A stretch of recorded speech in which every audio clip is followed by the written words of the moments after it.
The day my parents pushed me into the street with only a backpack, I thought I had lost everything. But when I handed my grandpa's dusty old bank card to the manager the next morning, he stood up so fast his chair slammed the wall. "Miss Nala, do you know this account holds $1.2 billion? Nala walked home slowly after losing her part-time job, hoping her parents would at least ask if she was okay.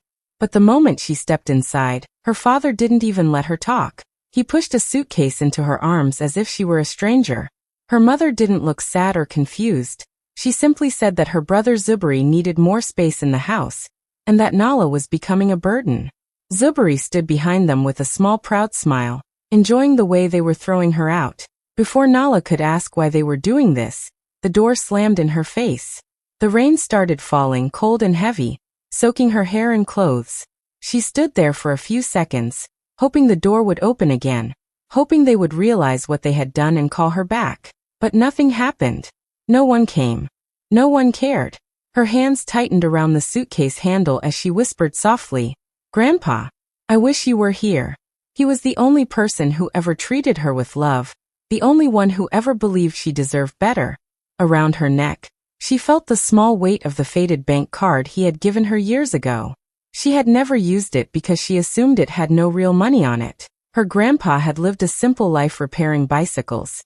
He didn't look like someone who had anything saved, but right now, it was the only thing she had left. No home, no family, no job, nothing except a suitcase, wet clothes, and that old card. She started walking again, not knowing where to go, trying not to cry as cars splashed water onto her feet.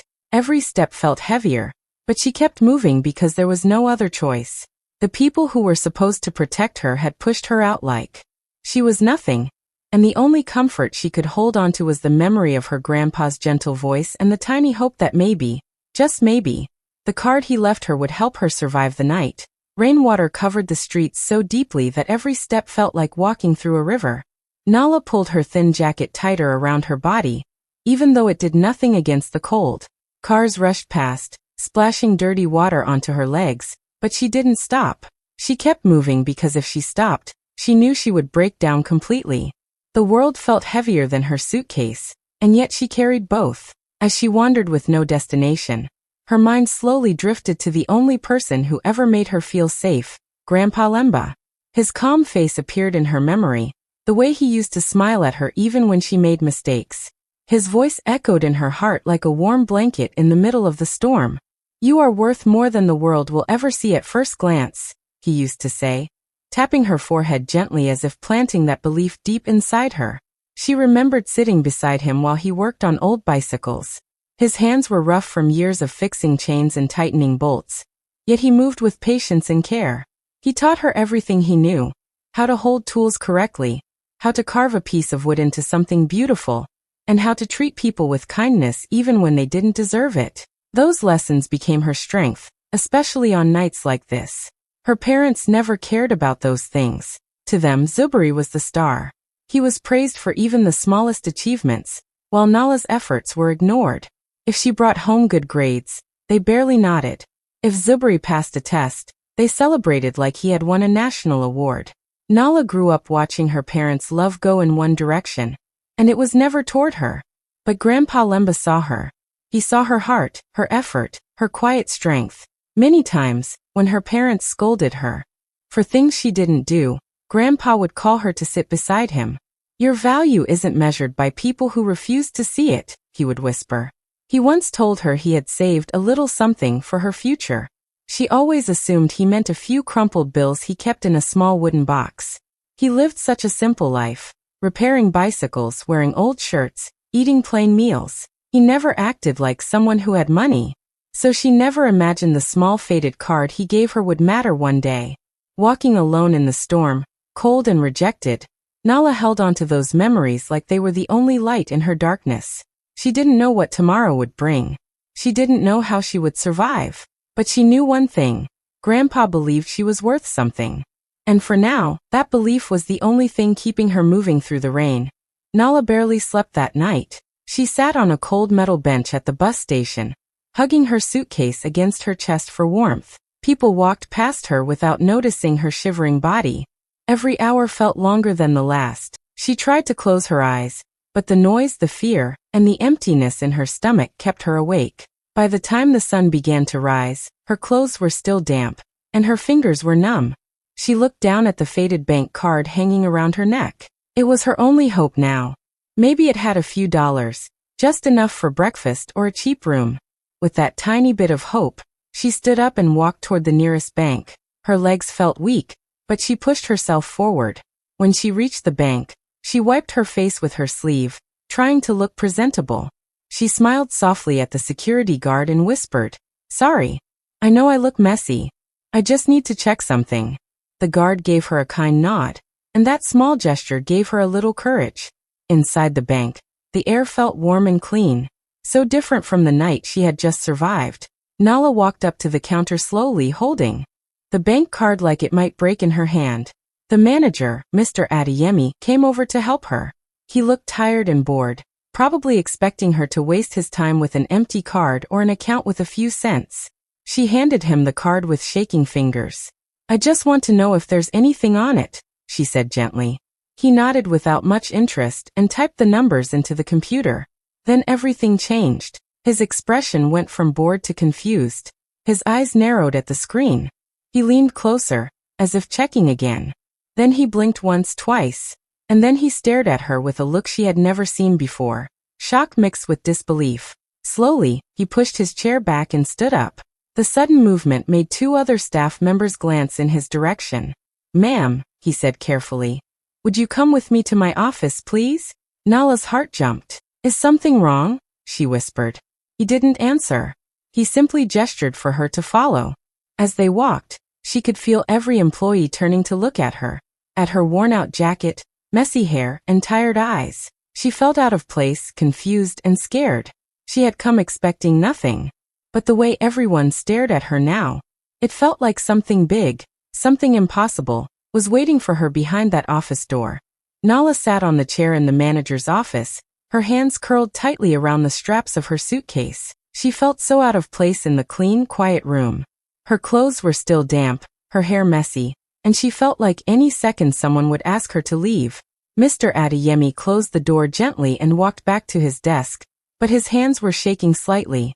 He looked at her with a mix of caution and seriousness, and Nala's heart began to beat faster. He cleared his throat before speaking.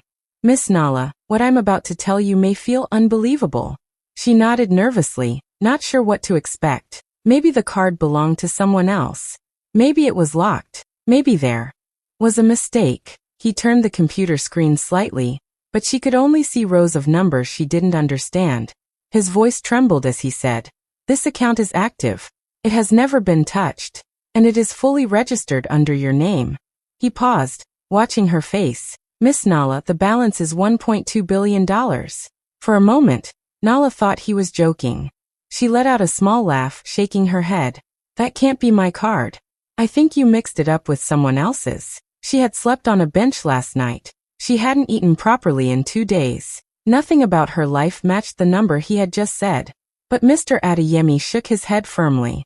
"It is not a mistake. We checked the information twice. Everything leads back to your grandfather, Lemba." Hearing her grandfather's name made her chest tighten. "But Grandpa was a bicycle repairman," she whispered. "He lived a simple life." The manager smiled softly. "Yes. But before that, many years ago, he helped build large transport systems across East Africa. He earned a share of the profits. A very large share. But he never told anyone." Nala's eyes widened. Her mind raced as she tried to understand what she was hearing. "He did not trust your parents," the manager continued gently. "He did not think they would use the money wisely. But he trusted you completely. So he placed everything in an account only you could access." Nala felt tears forming in her eyes. All those years her parents treated her like she was worthless, while her grandfather saw something valuable in her. She looked down at the faded card hanging from her neck. She had always thought it was just a simple keepsake, something small he left her out of love. But it was more. It was her inheritance, her future, her protection, the thing she never knew she had, yet needed the most. Nala stepped out of the manager's office with weak legs. Her mind was still spinning. She felt like she was walking in a dream she didn't ask for. manager treated her with so much respect now, opening doors for her and asking if she needed water. But even with all this, she felt strangely alone. She didn't want to tell her parents or Zuberi. She already knew exactly what they would do. Use her, lie to her, maybe even pretend they loved her.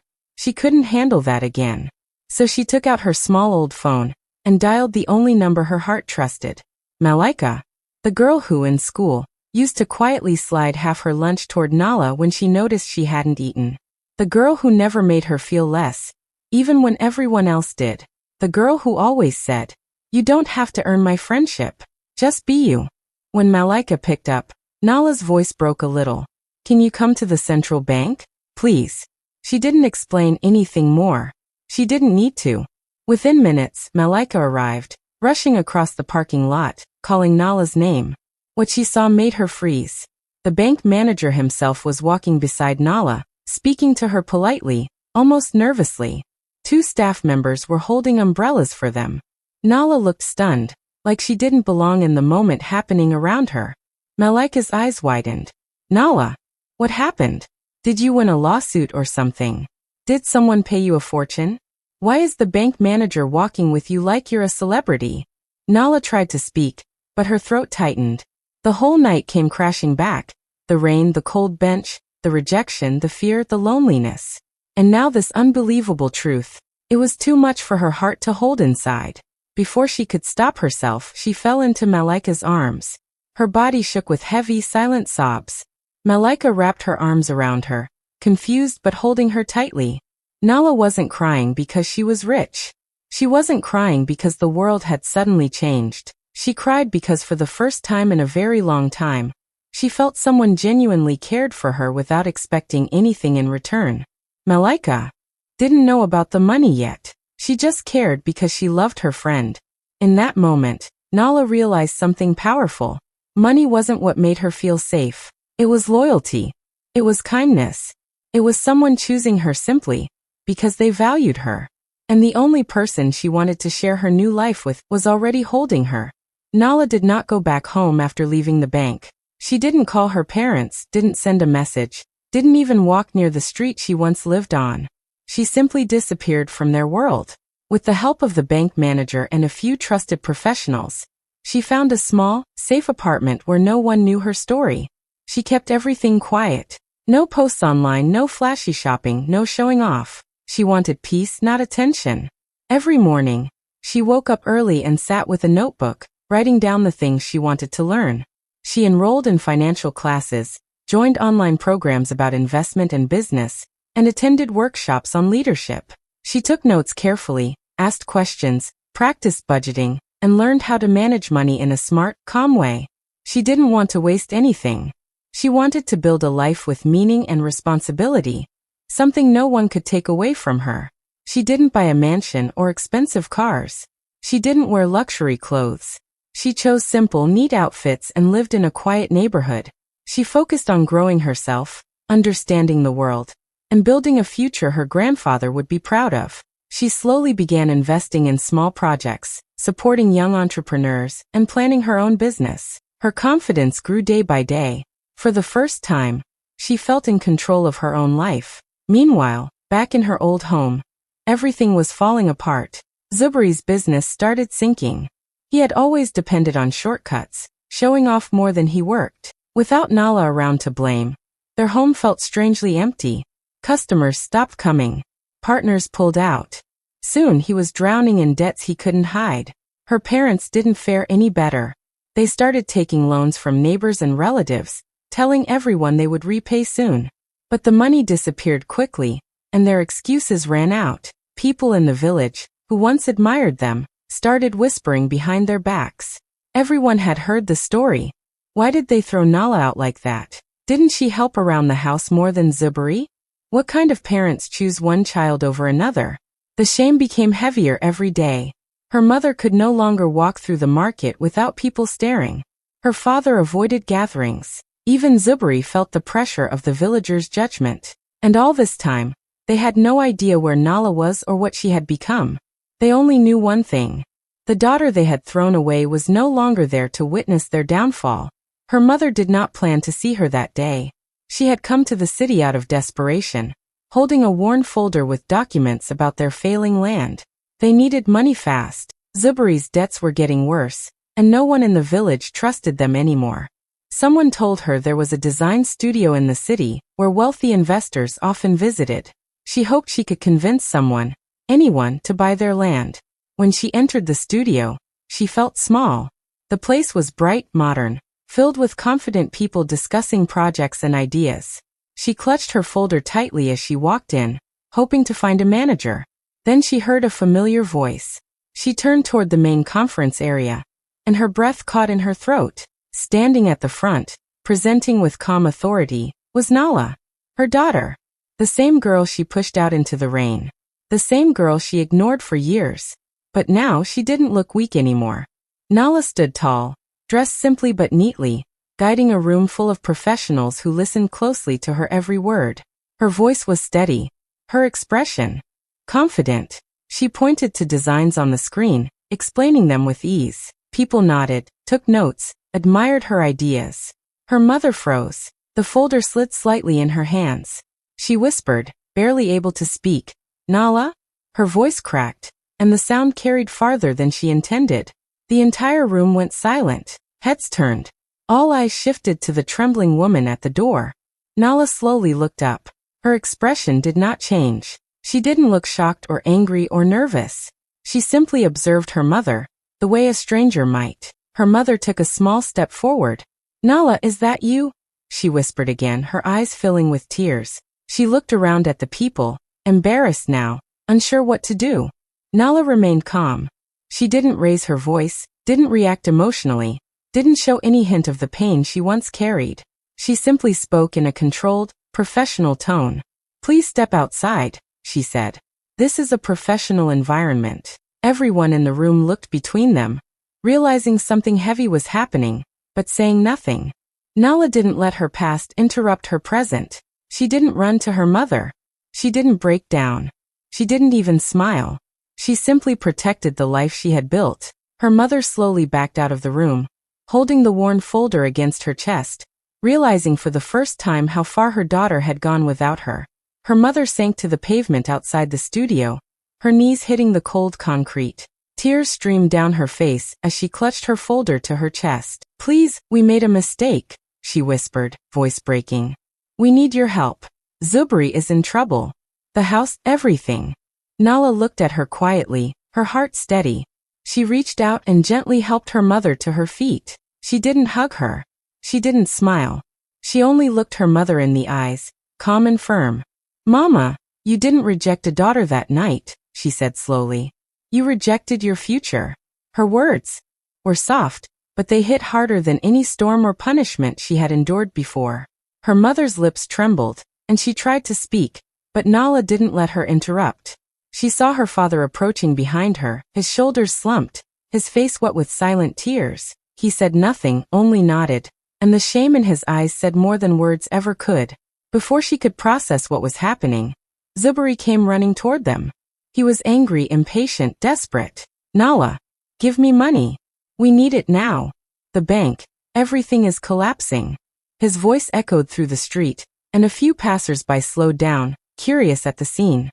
Nala took a deep breath. She shook her head softly, her hands calm at her sides. "I'm not your backup plan," she said clearly, looking each of them in the eye. "I never was." Her words left Zuberi speechless. He opened his mouth, ready to argue, but couldn't. Her mother fell silent, realizing for the first time that her daughter's loyalty was not something they could buy or demand. Her father sank to the ground, overwhelmed by the truth of the life they had ignored and abandoned. Nala stood straight, calm, unshaken. She didn't yell. She didn't cry. She simply looked at them with the quiet strength that had grown inside her during the nights of cold and hunger, during the days she built herself from nothing. She had given them the chance to be part of her life, but they had already made their choice. The folder her mother still held felt insignificant in her hands compared to the life Nala had built. She knew what she had earned, what she had learned, and what she could do. And it didn't include bailing out people who had once thrown her into the rain. Without another word, she turned away from them. Her calm, gentle steps carried her forward, leaving behind the people who had tried to use her, and finally understanding that sometimes love and loyalty alone are not enough to make others see what they lost. Nala paused for a moment on the street, watching her parents and Zuberi stand there, mouths open, unable to speak. Their eyes were filled with regret, confusion, and desperation. For a moment, she felt the old pull of anger rise inside her. She could yell, humiliate them, even make them beg for help. But she didn't. She realized she didn't need to punish them to feel powerful. She didn't need to prove anything. The lesson they had taught her long ago, that the world would not care if she fell, had already made her strong. She took a deep breath and let it go. She didn't rescue them. She didn't give them money. She didn't try to fix the problems they had created. Instead, she looked at them calmly and said, "Build your life the way you forced me to build mine from nothing." Her voice was steady, quiet, but it carried the weight of years of struggle, pain, and survival. Her parents stared at her, tears in their eyes, finally understanding something they had never realized. They had taught her to survive without them, to rely on herself, to fight through hardships alone.